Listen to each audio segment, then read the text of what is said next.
नमस्कार दोस्तों, स्वागत है आपका हमारे YouTube चैनल जीके ट्रैकर पे। देखिए फ्रेंड्स, आज से हम एक नई सीरीज दृष्टि क्विक बुक फैक्ट सीरीज को यहाँ पे शुरू करने जा रहे हैं। इस सीरीज में हम दृष्टि बुक के नए और महत्वपूर्ण फैक्ट्स को यहाँ पे कवर करेंगे। इसमें हम सब्जेक्ट वाइज सभी दृष्टि की जो क्विक बुक्स आती हैं उनके तथ्यों को यहाँ पर देखेंगे। चाहे आपकी दृष्टि की जो भारतीय इतिहास और राष्ट्रीय आंदोलन की क्विक बुक है, इसके अलावा संविधान राज व्यवस्था की है, या फिर इंडिया और वर्ल्ड की ज्योग्राफी की है, इनके हम टॉपिक वाइज इंपॉर्टेंट फैक्ट्स को यहां पे कवर करेंगे। इस सीरीज में हम केवल उन प्रश्नों पर ज्यादा फोकस करेंगे जो प्रश्न आपके लिए काफी ज्यादा इंपॉर्टेंट है एग्जाम पॉइंट ऑफ व्यू से, और नॉर्मली आपको दूसरे बुक्स में नहीं मिल पाते हैं। तो ऐसे फैक्ट्स पर हम ज्यादा फोकस करेंगे, और साथ में उन फैक्ट्स पर भी जो आपसे लगातार रिपीट होते हैं एग्जाम के अंदर। तो आपको इस सीरीज में कुछ नए तथ्य भी देखने को मिलेंगे, और आपके ये सारे टॉपिक पहले के कवर हैं, तो आपको उनसे और डीप आप उसको पढ़ पाएंगे। आज की वीडियो में हम मध्यकालीन भारत के इतिहास के स्रोत के बारे में बात करेंगे। मध्यकालीन इतिहास से रिलेटेड जो इंपॉर्टेंट बुक्स हैं, कौन सी किताब किसकी है, किस किताब में क्या बात कही गई है, किस भाषा में वो किताब लिखी गई है, जो यहां से आपके इंपॉर्टेंट फैक्ट्स बनते हैं। नॉर्मली अदर बुक्स में आपको जो नहीं मिल पाते हैं उनको हम यहां पे कवर करेंगे। बिल्कुल टू द पॉइंट नोट्स मैंने यहां पर इस बुक से बनाए हैं, जिससे आपको इजीली बुक को जल्दी खत्म करने में मदद मिलेगी। इस सीरीज के माध्यम से आप इस किताब के सभी महत्वपूर्ण फैक्ट्स को यहां पे कवर कर जाएंगे। आपको दोबारा इसको अलग से पढ़ने की जरूरत नहीं पड़ेगी, ना आपको डीप क्लास करने की जरूरत पड़ेगी, क्योंकि आप जानते हैं पेपर नजदीक है, तो आपको कुछ भी अलग पढ़ने की जरूरत नहीं है। जो आपके पास बुक है, जिससे आप पढ़ते हुए आए हैं, जिससे आपने पढ़ा है, उसी को रिवाइज करते हुए चलें, और जो नए फैक्ट हैं वो आप यहां पे से नोट डाउन करते हुए चलें। तो चलिए दोस्तों, आज की वीडियो को शुरू करते हैं। पहला प्रश्न है हमारा, सबसे पहले जैसे हमने बोला, हम ऐतिहासिक स्रोतों के बारे में देखेंगे। क्योंकि हम टॉपिक वाइज तथ्यों को कवर करेंगे, तो आज की वीडियो में हम मेडिवल इंडिया के जो स्रोत हैं, वहां से आपके क्या क्या क्वेश्चन हैं, उन सब के नोट्स आपको यहां पर मिलेंगे। तो चलिए शुरू करते हैं। सबसे पहला प्रश्न है, तारीख उल हिंद पुस्तक किसकी रचना है? तो देखिए, काफी फेमस किताब है तारीख उल हिंद पुस्तक। यह किताब अल बरूनी की रचना है। अब अल बरूनी को लेकर के बहुत सारे क्वेश्चन बनते हैं। पहला क्वेश्चन, ये कहां का निवासी था? तो देखिए, जो अल बरूनी था ये ख्वारिज्म का निवासी था। ख्वारिज्म, इसे कहीं पर खीव भी लिखा गया है। वर्तमान में इस देश का नाम तुर्कमेनिस्तान है। ठीक है, तो पूछेगा जो अल बरूनी था ये कहां से आया था? ये ख्वारिज्म से आया था, यानी आधुनिक तुर्कमेनिस्तान से आया था।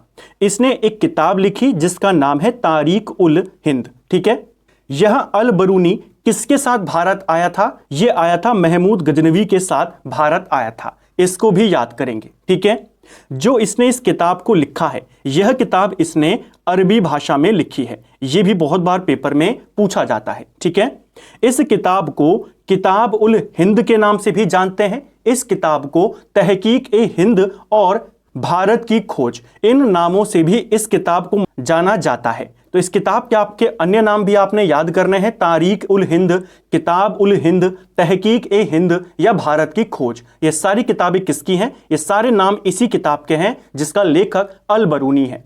तो अल बरूनी को लेकर के जो जो इंपॉर्टेंट फैक्ट्स थे आपके, वो यहां पर कवर हो गए। ठीक है, इस किताब से हमें जो शुरुआती इतिहास है मध्यकालीन का, उसके बारे में हमें जानकारी देखने को मिलती है।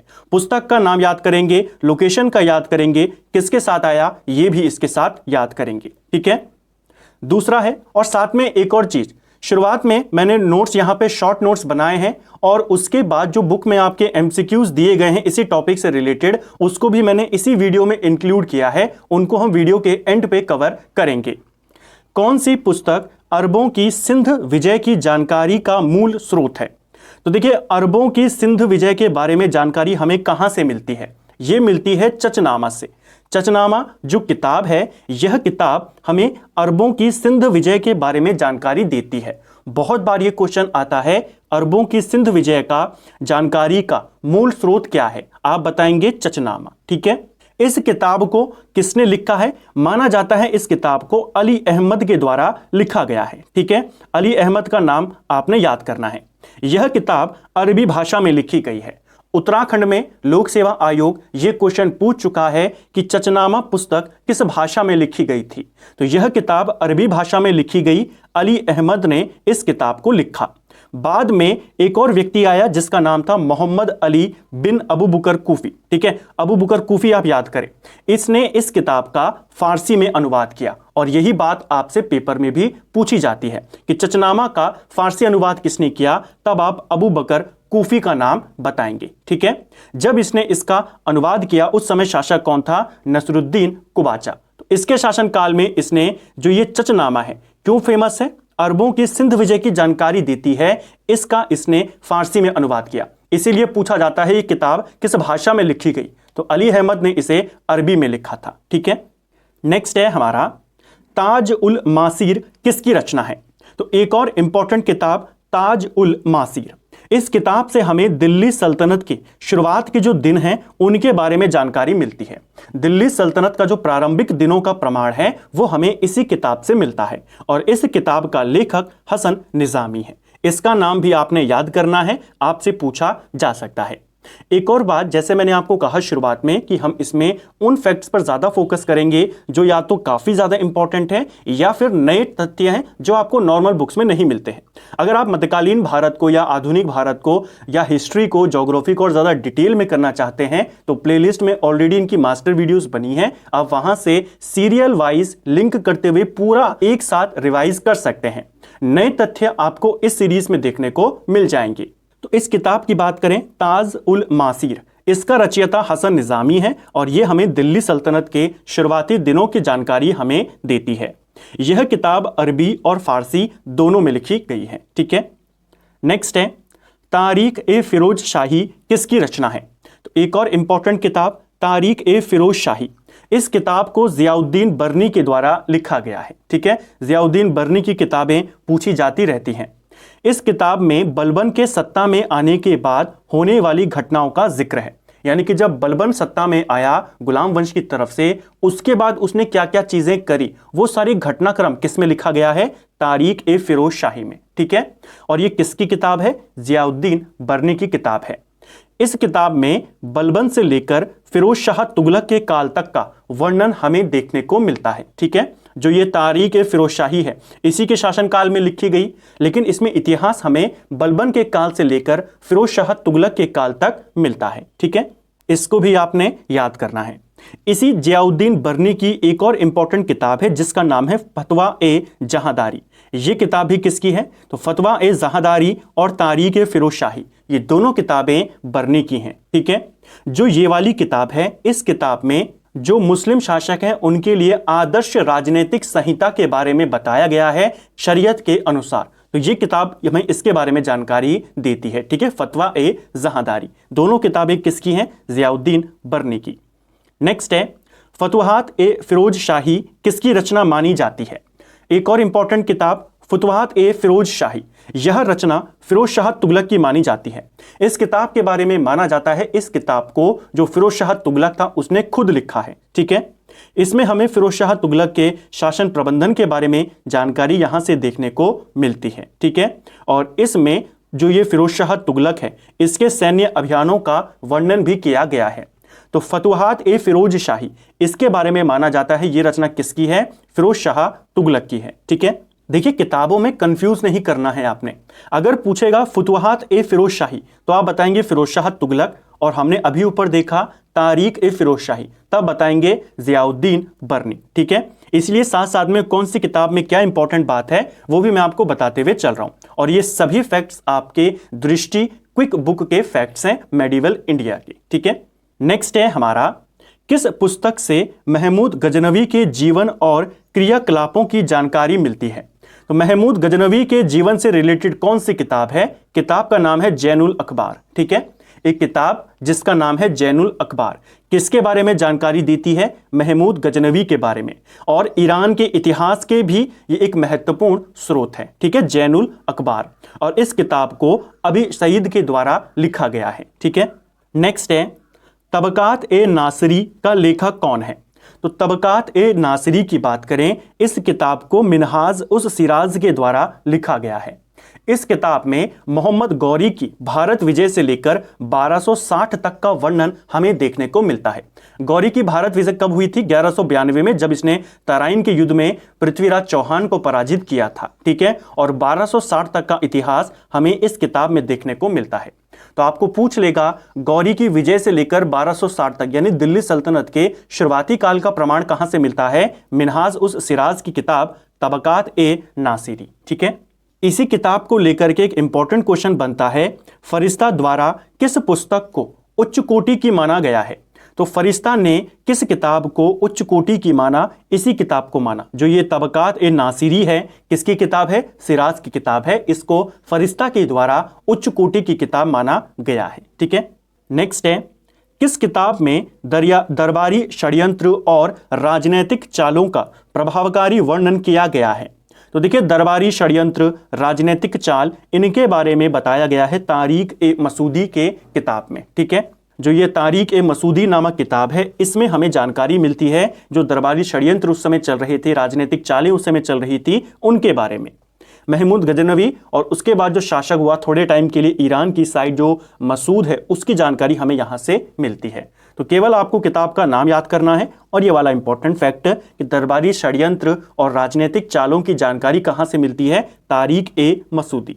लेखक का नाम थोड़ा ज़्यादा बड़ा है, आप यहाँ पर केवल अल बैहाकी का नाम याद कर लीजिए। ठीक है, नेक्स्ट है हमारा, मोरक्को यात्री इब्न बतूता द्वारा अपनी पुस्तक रहला किस भाषा में लिखी गई है?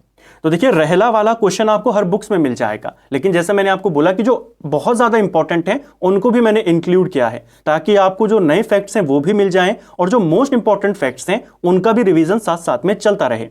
जो इब्न बतूता था, कहां से आया था? पहला क्वेश्चन ये बनता है। महाद्वीप पूछेगा अफ्रीका, देश पूछेगा मोरक्को। ठीक है, इसने अपना यात्रा वृतांत रहला के नाम से लिखा है। ठीक है, और इस रहला को इसने अरबी भाषा में लिखा है। तो किताब किस भाषा में है? अभी तक आपसे किताब का नाम पूछा जाता है, अब पूछ लेगा किस भाषा में लिखी है? अरबी भाषा में लिखी है। जो ये यात्री था, ये कब आया था भारत? ये 1333 में भारत आया था, और उस समय दिल्ली का सुल्तान कौन था? मोहम्मद बिन तुगलक। 9 साल लगभग ये भारत में रहा, 1342 तक ये भारत में रहा। 1333 में आया और 42 तक ये भारत में रहा। 42 में इसे मोहम्मद बिन तुगलक ने अपना दूत बनाकर चाइना भेज दिया था। ठीक है, इसके बारे में कहा जाता है, इब्न बतूता के बारे में कहा जाता है कि यह एक प्रकृति प्रेमी था, जिसकी वजह से इसका जो यात्रा वृतांत है उसमें पशु पक्षियों का, वनस्पतियों का चित्रण हमें देखने को मिलता है। सीधा क्वेश्चन दे देगा, इनमें से किस विदेशी के यात्रा वृतांत में हमें पशु पक्षी और वनस्पतियों का चित्रण देखने को मिलता है? आप बताएंगे इब्न बतूता। ठीक है, ये फैक्ट्स आपको नॉर्मल बुक्स में नहीं मिलेगा, तो इसलिए आपके लिए ये वाली सीरीज इंपॉर्टेंट हो जाती है, क्योंकि हम इसमें केवल सेलेक्टेड पढ़ते हैं और डीप में पढ़ते हैं। जो मोस्ट इंपॉर्टेंट फैक्ट्स हैं, नए फैक्ट्स हैं, उनको देखते हैं, वो भी टू द पॉइंट नोट्स के साथ। तो इसको आपने याद करना है। प्रकृति प्रेमी था, जिस वजह से पशु पक्षियों वनस्पतियों के बारे में इसने अपने यात्रा वृतांत में लिखा है।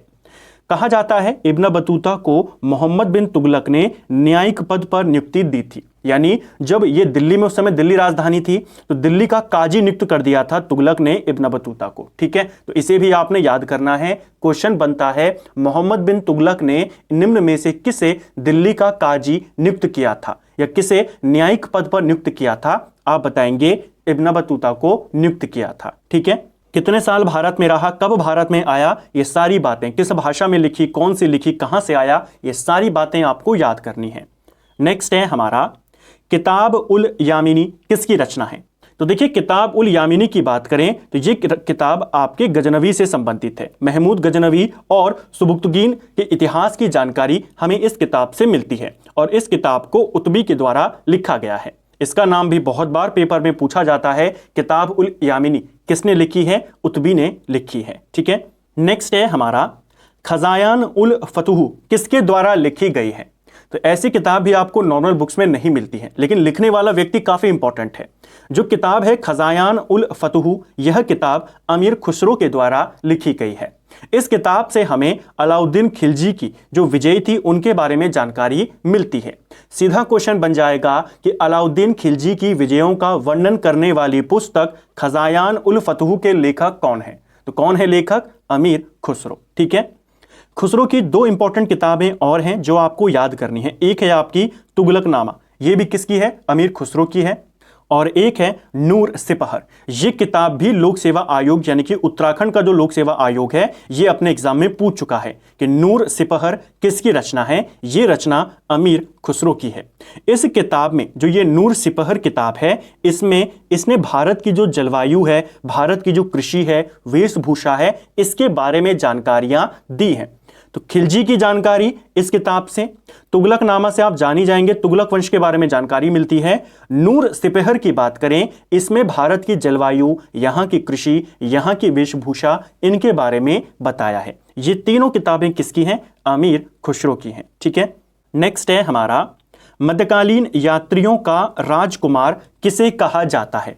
तो ये भी एक इंपॉर्टेंट क्वेश्चन है। मध्यकालीन यात्रियों का राजकुमार ये बोला जाता है मार्को पोलो को। इसको भी आपने याद करना है। ये भी एक नया फैक्ट है जो आपको नॉर्मल बुक्स में नहीं मिलता है। मार्को पोलो का आपने नाम सुना होगा, बहुत बार पूछा जाता है।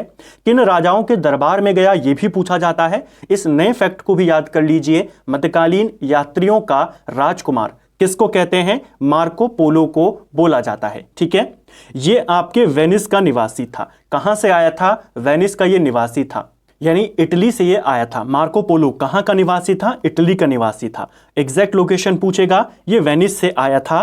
13वीं शताब्दी में ये भारत में आया था, यानी कि लगभग 1270 से 1295 के बीच में ये भारत में रहा था। ठीक है, 1270 के आसपास ये भारत आया।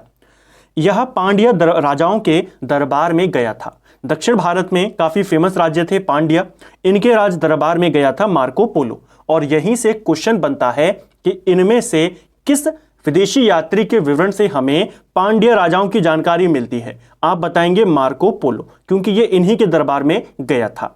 इसका यात्रा वृत्तांत में हमें दक्षिण भारत के सामाजिक जीवन का इसने वर्णन किया है, तो वो हमें इसमें मिल जाता है, इसकी रचना में मिल जाता है। ठीक है, सीधा क्वेश्चन बनता है किस विदेशी यात्री का विवरण पांड्य इतिहास के लिए काफी ज्यादा इंपॉर्टेंट है? तो वो है आपका मार्को पोलो। ठीक है, तो ये 4 फैक्ट जो आपको याद करने हैं, चारों पूछे जाते हैं पोलो को लेकर के। नेक्स्ट है इटली निवासी निकोलो डी कॉन्टी किसके शासन काल में विजयनगर आया था? तो कई बार हम विजयनगर आने वालों के बारे में भी बात कर चुके हैं, क्योंकि हम स्रोतों के बारे में बात करें। मध्यकालीन इतिहास की जानकारी हमें कहां कहां से मिलती है? तो हमें साहित्यिक स्रोतों से मिलती है। हमने ऊपर किताबों के नाम देखे, अब हम विदेशी यात्रियों को देख रहे हैं। इसके बाद हम मुगलकालीन साहित्य के बारे में देखेंगे और फिर हम चलेंगे एमसीक्यूज की तरफ। ठीक है, तो जो निकोलो डी कॉन्टी था ये इटली से आया था और विजयनगर में आया था। देवराय प्रथम के शासनकाल में ये विजयनगर साम्राज्य में आया था। बहुत बार इसके बारे में भी पूछा जाता है। राजा का नाम आपको याद करना है, देवराय प्रथम था जब निकोलो डी कॉन्टी भारत आया। डोमिंगो पायास किस देश का निवासी था? तो देखिए डोमिंगो पायास ये भी विजयनगर आने वाला एक फेमस विदेशी यात्री है। ये आया पुर्तगाल से। ठीक है, ये कृष्णदेव राय के दरबार में विजयनगर साम्राज्य में आया और इसने हम्पी के सभी ऐतिहासिक पहलुओं का विस्तृत वर्णन किया है। यानी हम्पी के जितने भी ऐतिहासिक पहलू हैं उनके बारे में जानकारी हमें किसने दी है? डोमिंगो पायास के यात्रा विवरण से मिलती है। तो डोमिंगो पायास कहां से आया? पुर्तगाल से आया।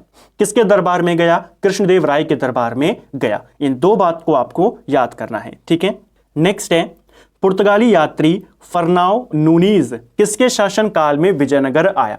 तो ये भी नॉर्मल क्वेश्चन है लेकिन मोस्ट इंपॉर्टेंट क्वेश्चन है, इसलिए इंक्लूड हुआ। जो नूनीज है आपका ये भी पुर्तगाल का था और ये अच्युत राय के दरबार में विजयनगर साम्राज्य में आया था। इसको भी आपने याद करना है। इसके बारे में कहा जाता है नूनीज के बारे में कि ये लगभग 3 साल तक विजयनगर साम्राज्य में रहा था। ठीक है, नेक्स्ट है तैमूर राजवंश के शासक शाहरुख के राजदूत के रूप में किसने विजयनगर साम्राज्य की यात्रा करी थी? अब देखिए नॉर्मल बुक्स में आपको मिलता है विजयनगर आने वाले यात्री, उसमें आपको अब्दुल रज़ाक का नाम भी मिल जाता है और यह फैक्ट भी मिल जाता है कि वो देवराय द्वितीय के काल में आया था। लेकिन ये था कौन? ये था जो तैमूर राजवंश है उसका जो राजा था शाहरुख, उसके दूत के रूप में ये भारत आया था और विजयनगर साम्राज्य में गया था। तो सीधा क्वेश्चन बनेगा जो तैमूर राजवंश का राजा है शाहरुख, इसने किसे भेजा था? अब्दुल रज़ाक को भेजा था और ये आया था देवराय द्वितीय के काल में। इसको आपने याद करना है, ये भी आपसे पूछा जाता है। ठीक है, प्रसन्न राघव नाटक के रचयिता कौन है? तो देखिए एक और नया किताब यहां पर, नया नाटक प्रसन्न राघव नाटक, यह भी मध्यकालीन इतिहास का एक महत्वपूर्ण स्रोत है। इसको लिखा है जयदेव ने, वही जयदेव जिनकी रचना है गीत गोविंद। तो आपको नॉर्मल बुक्स में मिलता है जयदेव की रचना क्या है, गीत गोविंद। अब आपने साथ में इसको भी याद कर लेना है, प्रसन्न राघव, ये रचना भी किसकी है, जयदेव की रचना है। ठीक है, ये भी मध्यकालीन इतिहास के महत्वपूर्ण स्रोत हैं। हिंदू कानून पर आधारित प्रसिद्ध ग्रंथ मिताक्षरा किसकी रचना है, तो ये भी काफी इंपॉर्टेंट क्वेश्चन है, कुछ बुक्स में आपको नहीं मिलेगा। हिंदू कानून पर जो बेस्ड किताब है या ग्रंथ है मिताक्षरा, यह ग्रंथ विज्ञानेश्वर का है। इसको आपने याद करना है, क्वेश्चन बन सकता है। ठीक है, ये भी आपके मध्यकाल में ही लिखा गया था। मध्यकाल में ही आपकी जो फेमस किताब है कश्मीर का इतिहास, हमें जहां से पता चलता है राज तरंगणी कल्हण ने लिखी है, वो भी मध्यकाल में ही लिखी है। ठीक है, नेक्स्ट है पृथ्वीराज रासो किसकी रचना है, तो ये भी एक फेमस किताब है, नॉर्मल क्वेश्चन है लेकिन काफी इंपॉर्टेंट है। पृथ्वीराज रासो चंद्रबरदाई के द्वारा लिखी गई है, इसको आपने याद करना है। ठीक है, नेक्स्ट है कुव्वत उल इस्लाम मस्जिद जो कि आपके दिल्ली के महरौली में है, का निर्माण किसने करवाया था, तो देखिए कुव्वत उल इस्लाम मस्जिद का निर्माण कुतुबुद्दीन ऐबक के द्वारा करवाया गया था। यह मस्जिद आपके दिल्ली में है। ठीक है, और अजमेर में 2.5 दिन का झोपड़ा, इसका निर्माण भी किसने करवाया था, कुतुबुद्दीन ऐबक ने करवाया था। देखिए कुतुबुद्दीन ऐबक ने दिल्ली में पहले इस मस्जिद का निर्माण करवाया, कुव्वत उल इस्लाम मस्जिद। बाद में इसी मस्जिद के परिसर में उसने कुतुब मीनार का निर्माण शुरू करवाया। बाद में कुतुब मीनार को पूरा किसने करवाया, इल्तुतमिश ने करवाया। और बाद में उसकी मरम्मत किसने करवाई, तो मरम्मत में आपका फिरोज शाह तुगलक का नाम आता है, सिकंदर लोदी का नाम आता है और मेजर आर स्मिथ का नाम उसमें आता है। मरम्मत किसने करवाई। ठीक है, तो 3 नामों को याद करेंगे, तुगलक, उसके बाद सिकंदर लोदी, उसके बाद मेजर आर स्मिथ। ठीक है, शुरुआत किसने करवाई, कुतुबुद्दीन ऐबक ने। इसी मस्जिद के परिसर में उसने बनवाया था कुतुब मीनार। खत्म किसने करवाया, इल्तुतमिश ने। ठीक है, जो ये इमारतें हैं ये भी हमें जो इस्लामिक वास्तुकला है, उस समय की जो इस्लामिक इंडो वास्तुकला है मध्यकालीन इतिहास से संबंधित, उसकी जानकारियां देती हैं। ठीक है, नेक्स्ट है हमारा अलाई दरवाजा का निर्माण किसने कराया था, तो देखिए अलाई दरवाजा ये भी आपका जो कुतुब मीनार है, कुतुब मीनार का जो पूरा परिसर है उसका गेट इसको माना जाता है, प्रवेश द्वार माना जाता है। यानी लोकेशन कहां है, अगर आपसे पूछेगा अलाई दरवाजा, आप बताएंगे दिल्ली। हाल ही में इसको लेकर के क्वेश्चन आपसे पूछा भी गया था पेपर के अंदर कि जो अलाई दरवाजा है ये किसका प्रवेश द्वार है, तो कुतुब मीनार का ये प्रवेश द्वार माना जाता है। ठीक है, जो कुतुब मीनार परिसर है या जो कुव्वतुल इस्लाम मस्जिद है उसका प्रवेश द्वार अगर हम बात करें। ठीक है, तो इसका निर्माण अलाउद्दीन खिलजी ने करवाया था, इसको भी याद करना है। 2.5 दिन का झोपड़ा पूछेगा तो कुतुबुद्दीन ऐबक, और अलाई दरवाजा पूछेगा अलाउद्दीन खिलजी। ठीक है, नेक्स्ट है हमारा, अब हम मुगल काल की जो ऐतिहासिक स्रोत हैं, क्योंकि मुगल काल भी आपका मध्यकाल में ही आता है, और जैसा हमने कहा था एक टॉपिक के सारे जो नए फैक्ट्स हैं हम एक वीडियो में कवर करेंगे और फिर उसी वीडियो में एमसीक्यू भी कर जाएंगे, ताकि आप कम समय में ज्यादा चीजों को कवर कर पाएं, आपका टाइम वेस्ट यहां पर ना हो। क्योंकि अब आपके एग्जाम नजदीक है तो आपको बिल्कुल टू द पॉइंट पढ़ना है, फालतू की चीजों में आपको नहीं पढ़ना है, नई चीजों के पीछे आपको नहीं जाना है। अगला प्रश्न है हमारा, बाबर ने अपनी आत्मकथा तुजुक ए बाबरी किस भाषा में लिखी है, तो बाबर की आत्मकथा को लेकर के बहुत बार क्वेश्चन बनते हैं। तुजुक ए बाबरी ये बाबर की आत्मकथा है और बाबर ने इसे तुर्की भाषा में लिखा है। ठीक है, देखिए मुगलों की जो दरबारी भाषा थी वो क्या थी, फारसी। ठीक है, इसके बाद जितने भी आपकी यहाँ पर आत्मकथाएं आएंगी, चाहे वो हुमायूं नामा हो, अकबर नामा हो, शाहजहां नामा हो, सब फारसी में आएंगे, लेकिन बाबर ने जो अपनी आत्मकथा लिखी वो तुर्की में लिखी, इसीलिए ये क्वेश्चन इंपॉर्टेंट हो जाता है। ठीक है, बाबर ने अपनी आत्मकथा में 5 मुस्लिम राज्यों के बारे में बताया है और 2 हिंदू राज्यों के बारे में बताया है। एक एग्जाम में यह क्वेश्चन आपसे पूछा गया था कि बाबर की आत्मकथा में किन 2 हिंदू राजाओं के बारे में या हिंदू राज्यों के बारे में बताया गया है, तो 5 मुस्लिम राज्य कौन कौन, दिल्ली, बहमनी, बंगाल, गुजरात, मालवा, इन 5 के बारे में, और 2 हिंदू राज्य विजयनगर और मेवाड़, इनकी जानकारियां हमें मिलती हैं बाबर की आत्मकथा से। इस क्वेश्चन को भी आपने याद करना है, नॉर्मली आपको ये इतना डिटेल में नहीं मिलता है कि किस किस की जानकारी हमें इसकी आत्मकथा से मिलती है। ठीक है, एक और चीज आपको बाबर की जो आत्मकथा है, बाबरनामा जिसे तुजुक ए बाबरी कहते हैं, इसको लेकर के याद करना है। अपनी इस पुस्तक में बाबर ने जो भारत की नदियां हैं, पहाड़ हैं, इनके बारे में भी लिखा है कि यहां पर नदियों और पहाड़ों के अलावा कुछ भी नहीं है। तो इसे भी आपने याद करना है, पूछा जा सकता है कि किस मुगल सम्राट ने अपनी पुस्तक में भारत की नदियों पहाड़ों के बारे में लिखा है, वो है बाबर। ठीक है, बाबर नामा के बारे में इतिहासकार है एक लेनपूल, ये लिखता है उसकी आत्मकथा उन बहुमूल्य लेखों में से एक है जो समस्त युगों में बहुमूल्य रही है। तो ये स्टेटमेंट किसका है? लेनपूल का है। और किसके लिए दिया है? बाबर नामा के लिए दिया है। ठीक है, ये वही लेनपूल है जिसने हुमायूं के बारे में कहा था, जब हुमायूं मरता है, जब वो दिल्ली की जो सीढ़ियां थी, जो पुस्तकालय उसने बनवाया था, वहां से गिरकर जब हुमायूं की मौत होती है, तब यही लेनपूल कहता है कि हुमायूं उसी प्रकार इस दुनिया से चला गया जिस प्रकार वो पूरी अपने जीवन भर घूमता रहा, यानी गिरते पड़ते वो घूमता रहा और गिरते पड़ते ही वो दुनिया से चला गया।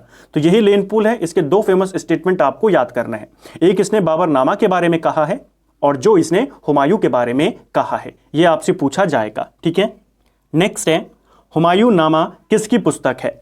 तो हुमायूं नामा जो किताब है ये हुमायूं की आत्मकथा है और इस किताब को हुमायूं की बहन गुलबदन बेगम के द्वारा लिखा गया है। यह किताब फारसी भाषा में लिखी गई है, इसे भी आपने याद करना है। ठीक है, तो हुमायूं नामा हुमायूं ने नहीं लिखी है। ठीक है, जिस प्रकार अकबर नामा अकबर नहीं लिखेगा। दो ही मुगल सम्राट हैं जो अपनी आत्मकथा खुद लिखते हैं, एक है आपका बाबर और दूसरा है जहांगीर। इसके अलावा कोई अपनी आत्मकथा खुद नहीं लिखता। ठीक है, तो हुमायूं नामा गुलबदन बेगम के द्वारा लिखी गई है।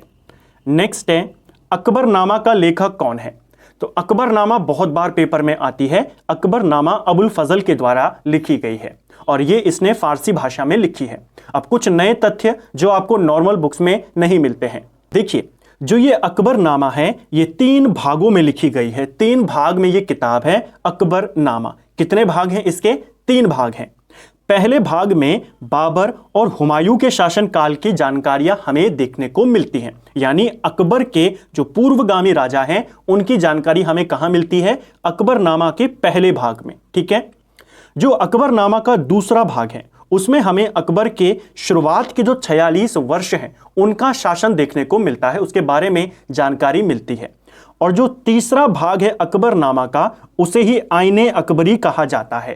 तो ये भी आपको देखिए, आपको ये पढ़ा हुआ है आपने कि अकबरनामा, अबुल फजल, आईने अकबरी। अब आपको वो सारी चीजें यहां पर लिंक हो गई जब आपने चीजों को थोड़ा सा डीप में पढ़ा कि इसी अकबरनामा के 3 पार्ट हैं। एक में अकबर के पहले के राजाओं की जानकारी है, यानी बाबर हुमायूं की। दूसरे में अकबर के शासन के शुरुआत के जो 46 वर्ष हैं उनकी जानकारी है। और जो तीसरा भाग है अकबरनामा का, जिसमें अकबर के द्वारा जो शासन प्रणाली अपनाई गई, जो उसने कानून बनाए, जो नियम बनाए, उनकी जानकारी मिलती है। और उसी तीसरे पार्ट को आईने अकबरी कहते हैं। कई बार क्वेश्चन बनता है आईने अकबरी किसने लिखी है? अबुल फजल, आप टिक करेंगे क्योंकि पूरा अकबरनामा किसका है? फजल का। इसी का एक पार्ट है आईने अकबरी। ठीक है, किसकी जानकारी मिलती है हमें आईने अकबरी से? जो ये अकबर के द्वारा जो शासन प्रणाली थी, जो उसने नियम कानून बनाए, उनकी जानकारी। ठीक है, नेक्स्ट है तुजुक ए जहांगीरी किसने लिखी है? तो एक और किताब है तुजुक ए जहांगीरी।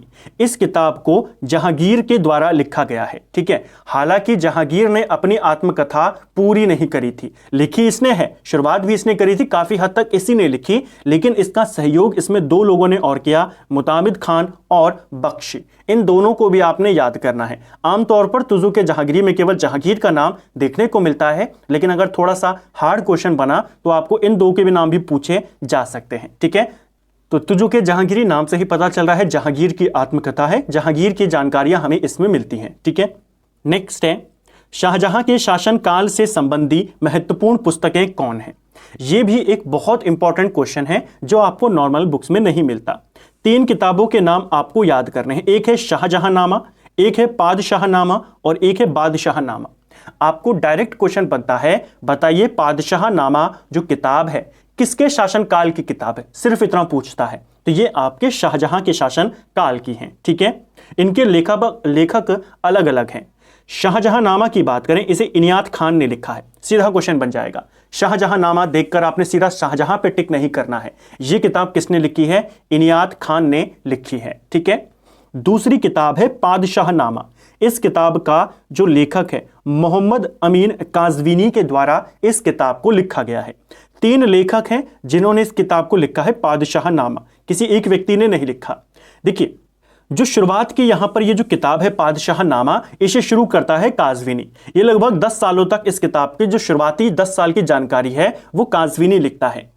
जो अगले 10 साल का इतिहास है शाहजहां के काल का, वो अब्दुल हमीद लाहौरी के द्वारा लिखा जाता है और अंत में इस किताब को मोहम्मद वारिस के द्वारा लिखा जाता है। तो तीनों के नाम आपने याद करने हैं। पादशाहनामा, शुरुआत इसने लिखा, बीच का इसने लिखा, अंत का इसने लिखा। ठीक है, तो शाहजहांनामा ये इंपॉर्टेंट है क्योंकि ये राजा के नाम पर है और डायरेक्ट जब आपको पूछा जाता है, जैसे वो अकबरनामा पूछता है, पहला ऑप्शन अकबर दे देता है।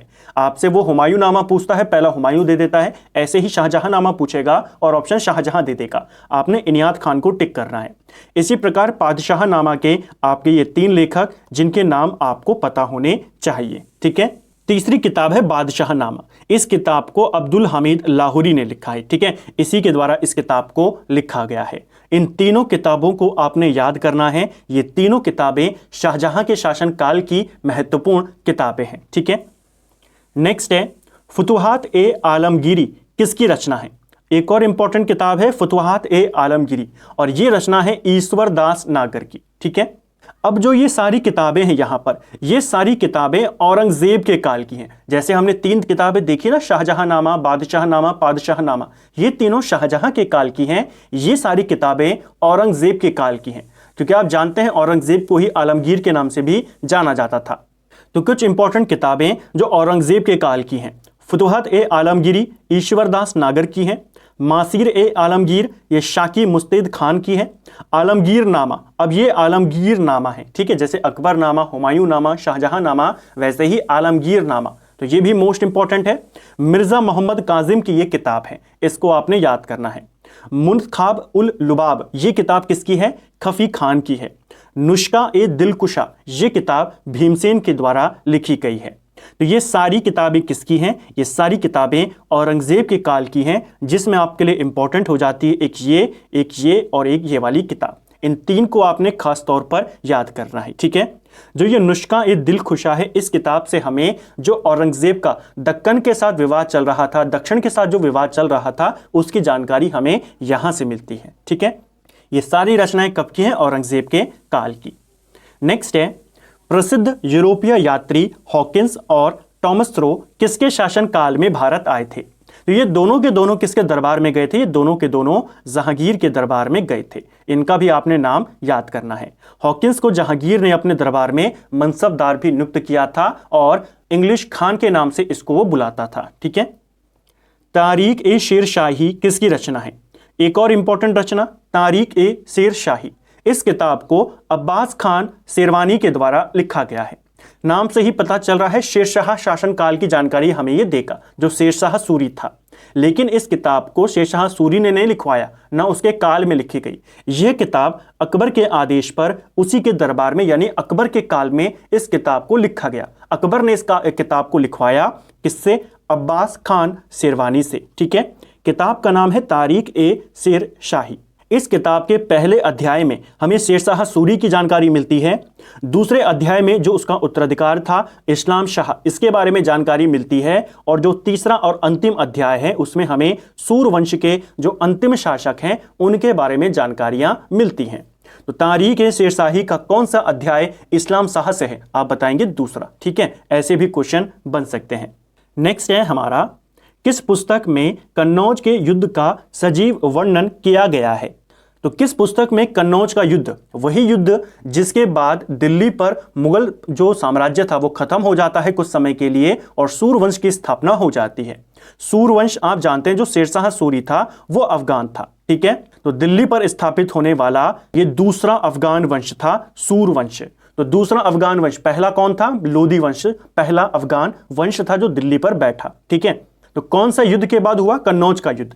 यह युद्ध 1540 में लड़ा गया शेरशाह सूरी और हुमायूं के बीच में और इस युद्ध का वर्णन हमें तारीख ए रशीदी नामक किताब से मिलता है। इसका लेखक कौन है, मिर्जा हैदर दुगलात इसका लेखक है। ठीक है, यह किताब भारत के मध्य इतिहास की जानकारी तो है ही, साथ साथ में जो मध्य एशिया है उसकी जानकारी भी हमें इस किताब में मिलती है। तो किताब का नाम भी याद करेंगे और लेखक का नाम भी याद करेंगे। कन्नौज के शासक यशोवर्मन की जानकारी किस रचना से मिलती है। तो कन्नौज का एक फेमस शासक था यशोवर्मन, और इसकी जानकारी हमें गोडवहु नामक रचना से मिलती है। यह रचना वाकपति की रचना है, इसका भी नाम याद करेंगे। प्रसिद्ध रचना रामचरित के रचनाकार कौन है? तो देखिए एक फेमस रचना है रामचरित, इसको भी आपने याद करना है। देखिए पाल वंश में एक राजा था रामपाल, इसी के जीवन पर आधारित है, इसी के बारे में हमें जानकारी मिलती है इस रचना से, रामचरित से। इस रचना को संध्याकार के द्वारा लिखा गया है। ये किताब भी पेपर में पूछी गई है कि रामचरित किसकी रचना है। ये रचना संध्याकार की है। पाल नरेश रामपाल की जानकारी हमें इस किताब से मिलती है। ठीक है, कुछ इंपॉर्टेंट यहां पर और किताबें हैं, इसके बाद हम एमसीक्यूज की तरफ चलेंगे। तारीख ए फरिश्ता किताब का लेखक कौन है? तो इस किताब को मोहम्मद कासिम फरिश्ता के द्वारा लिखा गया है। इस रचना से हमें बाबर और हुमायूं के शासन की जानकारी मिलती है। इसमें भारत की भौगोलिक स्थिति, जलवायु के बारे में भी लिखा गया है। इसका दिया हुआ विवरण संतुलित और सटीक माना जाता है। तो काफी सटीक विवरण माना जाता है जो मोहम्मद कासिम फरिश्ता ने अपनी पुस्तक तारीख ए फरिश्ता में दिया है। ठीक है, तो बाबर, हुमायूं इनकी जानकारी देता है, भारत की भौगोलिक स्थिति की जानकारी देता है, और इसका विवरण काफी न्यूट्रल माना जाता है। ठीक है, नेक्स्ट है तबकात ए अकबरी। ये किताब किसकी है? ये किताब ख्वाजा निजामुद्दीन अहमद की है, इसको भी आपने याद करना है। ठीक है, जो तबकात ए अकबरी है ये किताब ख्वाजा निजामुद्दीन अहमद की है। इस किताब में भारत में जो मुस्लिम शासन की शुरुआत हुई उससे लेकर के अकबर तक की जानकारी हमें देखने को मिलती है, तो इसको आपने याद करना है। ठीक है, अगली किताब है फुतुह उस सलातीन। इस किताब को किसने लिखा है? इस्लामी के द्वारा लिखा गया है। इस किताब से हमें जो महमूद गजनवी था वहां से लेकर के जब बहमनी राज्य की स्थापना हुई वहां तक की जानकारी देखने को मिलती है। तो सीधा पूछ लेगा बहमनी राज्य की जानकारी के लिए महत्वपूर्ण किताब कौन है? फुतुह उस सलातीन। और लास्ट में है बला चरित।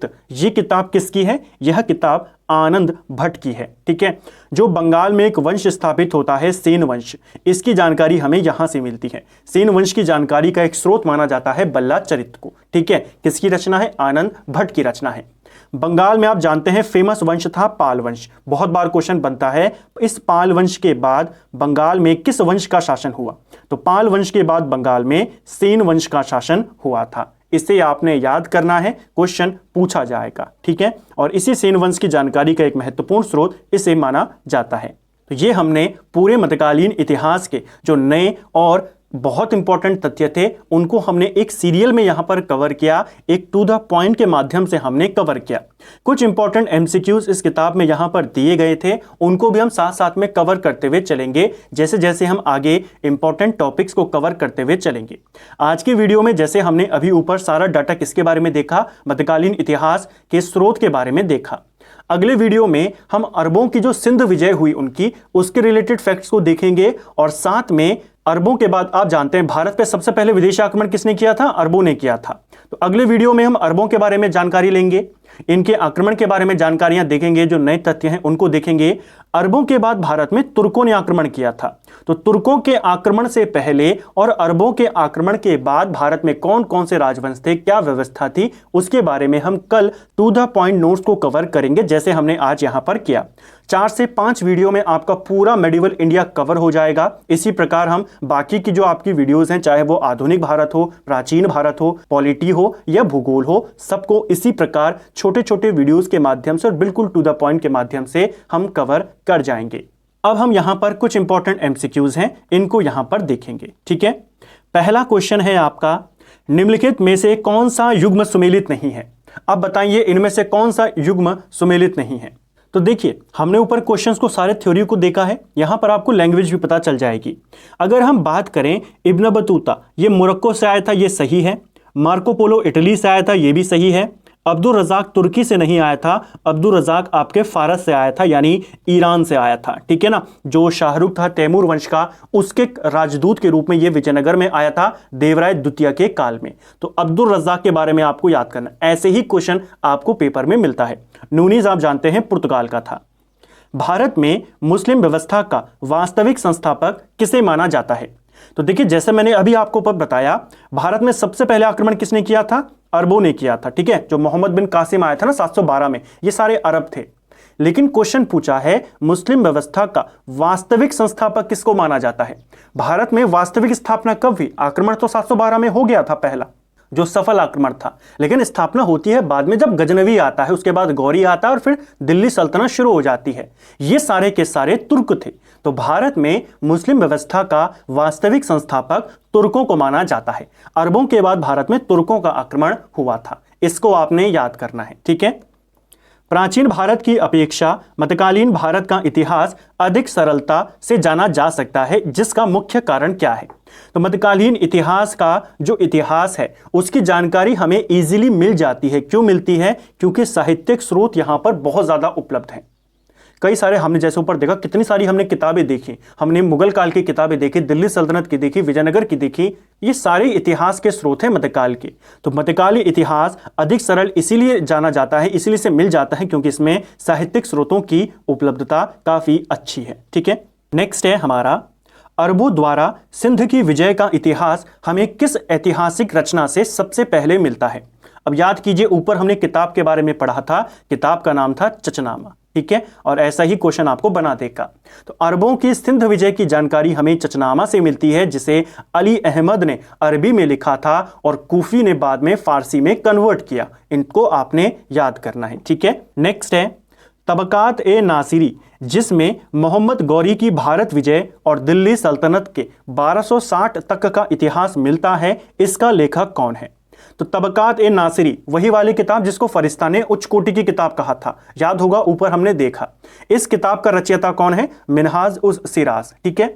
एग्जाम में आपसे वही किताब दे देगा और ऑप्शन में ऐसे ऑप्शन देता है, सारे ऑप्शन एक जैसे ही लगते हैं, ठीक है। तो आपको इसलिए थोड़ा सा डीप में इनको पढ़ना है, इनको 2-4 बार आप पढ़ेंगे, साथ साथ में जहां पर आपने पहले के नोट्स बनाए हैं, आपने जो हमारी मास्टर वीडियोस को देखा होगा उसके साथ नोट्स बनाए होंगे, उसमें आपको सारी जो विभिन्न बुक्स हैं, आपकी लूसेंट है, किरण है, एनसीईआरटी है, सारे फैक्ट्स आपको एक जगह पर मिले हैं। साथ साथ में अब इन फैक्टों को भी वहीं पर इंक्लूड करते हुए चलें ताकि आपके नोट्स और डीप वहां पर बन जाएंगे। तो तबकात ए नासिरी मिनहाज उस सिराज की किताब है, ठीक है। तारीख उल हिंद, जिसमें 11वीं शताब्दी के प्रारंभ के हिंदुओं के साहित्य, विज्ञान और धर्म का आंखों देखा सजीव वर्णन किया गया है, इस किताब का लेखक कौन है? तो तारीख उल हिंद, पहला ही क्वेश्चन जो आज की वीडियो का था, तारीख उल हिंद किसकी किताब है? आप बता देंगे अल-बरूनी की किताब है।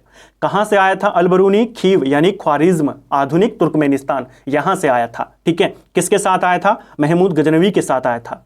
किस भाषा में लिखी है तारीख उल हिंद? अरबी भाषा में लिखी है अल-बरूनी ने, ठीक है। इस किताब को भारत की खोज भी कहते हैं, इस किताब को तहकीक हिंद भी कहते हैं, किताब उल हिंद भी कहते हैं, ठीक है। मोरक्को यात्री इब्न बतूता, जो मोहम्मद बिन तुगलक के दरबार में न्यायिक पद पर आसीन था, उसने किस पुस्तक की रचना करी है?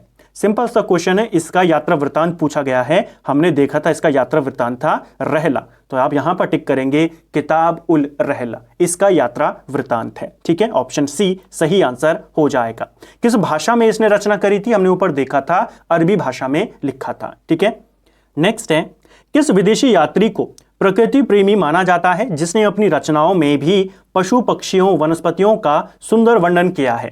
अब इसको लेकर भी हमने ऊपर बात करी थी, किसको माना जाता है प्रकृति प्रेमी जिसने इनका वर्णन किया है? ऑप्शन देखेंगे, सारे ऑप्शन एक जैसे लगते हैं एग्जाम के अंदर, खासतौर पे इब्न बतूता, इसके बारे में हमने बात करी थी ना कि यह एक प्रकृति प्रेमी था और इसलिए इसने अपने यात्रा वृत्तांत में पशु पक्षियों, यहाँ की वनस्पतियों के बारे में भी लिखा है, ठीक है। नेक्स्ट है, किसकी आत्मकथा के बारे में इतिहासकार लेनपूल ने लिखा कि उसकी आत्मकथा उन बहुमूल्य लेखों में से एक है जो समस्त युगों में बहुमूल्य रही है? तो किसके बारे में कहा था? याद होगा, बाबर की आत्मकथा के बारे में, तुजुक ए बाबरी के बारे में, ठीक है। Option C. नेक्स्ट है, हुमायूं नामा किसकी रचना है? तो हुमायूं नामा जो है आपकी गुलबदन बेगम की रचना है, ऑप्शन ए सही आंसर होगा। पादशाह नामा में किस मुगल सम्राट के राजनैतिक तथा सामाजिक जीवन का वर्णन किया गया है? अब जैसे ही आप पादशाह नामा देखेंगे तो हमने 3 किताबें ऊपर देखी थी, पादशाह नामा, बादशाह नामा और शाहजहां नामा। ये तीनों किताबें किसके काल की हैं? शाहजहां के काल की। ऐसे ही क्वेश्चन आपके बनते हैं। इन एमसीक्यूज से आपका यही फायदा होगा कि आपको एक आइडिया भी होगा कि कैसे कैसे क्वेश्चन यहां से आपसे बन सकते हैं। जो इस किताब में ये सारे एमसीक्यूज दिए गए हैं, इनमें से मैक्सिमम एमसीक्यूज ऐसे हैं जो आपसे विभिन्न परीक्षाओं में पूछे गए, यानी कि ये प्रीवियस ईयर के क्वेश्चन हैं। तो इस तरीके के क्वेश्चन आपसे बनते हैं और इसी के आधार पर हम ऊपर नोट्स बनाते हैं। ठीक है, अकबरनामा किसकी रचना है? सिंपल सा प्रश्न है, अबुल फजल की रचना है अकबरनामा। अब्दुल रज्जाक किसके शासन काल में भारत आया था? तो अभी हमने ऊपर इसके बारे में देखा था, अब्दुल रज्जाक के बारे में। कहां से आया था? फारस से आया था, ईरान से आया था। किसका राजदूत था ये? जो तैमूर वंश का एक राजा था शाहरुख, उसका राजदूत था। किसके दरबार में आया था? देवराय द्वितीय। और ऐसे ऑप्शन आपको दे देता है जिसमें आप कंफ्यूज हो जाते हैं। ठीक है, तो अब्दुल रज्जाक जो था ये देवराय द्वितीय के काल में विजयनगर साम्राज्य में आया था। इसको आपने याद करना है, क्वेश्चन यहां से बन सकता है। ठीक है, तो फ्रेंड्स ये था हमारी एक नई सीरीज है, दृष्टि क्विक बुक रिवीजन सीरीज, जिसमें हम दृष्टि के जो इंपॉर्टेंट फैक्ट्स हैं, ऐसे फैक्ट जो मोस्ट इंपॉर्टेंट हैं और ऐसे फैक्ट जो आपको नॉर्मली दूसरी बुक्स में नहीं मिलते हैं, उनको हम यहाँ पे कवर करते हैं। जो आपने अपनी स्टडी को पहले किया है, जो आपने हमारे पहले वीडियोस को देखा है, उनके साथ साथ में इन एक्स्ट्रा फैक्ट्स को, नए फैक्ट्स को वहां पर लिखते हुए जरूर चले। आपको कोई दोबारा से या नए सिरे से पूरी किताब को पढ़ने की आवश्यकता नहीं है। यहां पर मैं आपके लिए बिल्कुल सिलेक्टेड और एग्जाम ओरिएंटेड जो क्वेश्चन यहां से बन सकते हैं उनको लेकर आता हूं, उन फैक्ट्स को लेकर आता हूं। तो इससे आपको टाइम मिलेगा, आप अपना जो नॉर्मल रिवीजन है, आपका जो नॉर्मल बुक है, मैक्सिमम सबके पास लुसेंट होगी, उसको कवर कर सकते हैं। अगर अदर बुक है उसको कवर कीजिए।